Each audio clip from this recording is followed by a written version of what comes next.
బంగ్లాదేశ్లో మరోసారి అల్లర్లకు కారణమైన ఉస్మాన్ హాదీ హత్యలో ఇద్దరు ప్రధాన అనుమానితులు భారత్లో తలదాచుకున్నారన్న ఢాకా ఆరోపణలను భారత సరిహద్దు భద్రతా దళం బీఎస్ఎఫ్ తోసిపుచ్చింది. బంగ్లా చెబుతున్నట్లు మేఘాలయలోని హలువా ఘాట్ సరిహద్దులో ఎలాంటి చొరబాట్లు జరగలేదని తెలిపింది.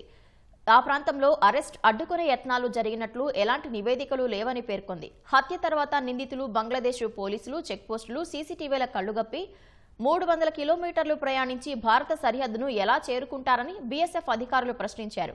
అటు ఉస్మాన్ హాదీ హత్య నేపథ్యంలో ఆయన పార్టీ ఇంకిలాబ్ మోర్చా భారతీయులపై మరోసారి విషం కక్కింది. బంగ్లాలో ఉన్న భారతీయుల వర్క్ పర్మిట్లను రద్దు చేయాలని డిమాండ్ చేస్తూ యూనస్ ఖాన్ ప్రభుత్వానికి అల్టిమేటం జారీ చేసింది. మాజీ ప్రధాని షేక్ హసీనాను అప్పగించేందుకు నిరాకరిస్తున్న భారత్పై అంతర్జాతీయ న్యాయస్థానంలో కేసు వేయాలని పేర్కొంది.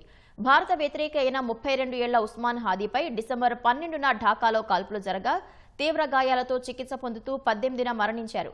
ఫలితంగా బంగ్లాలో మరోసారి హింసాత్మక ఘర్షణలు జరిగాయి.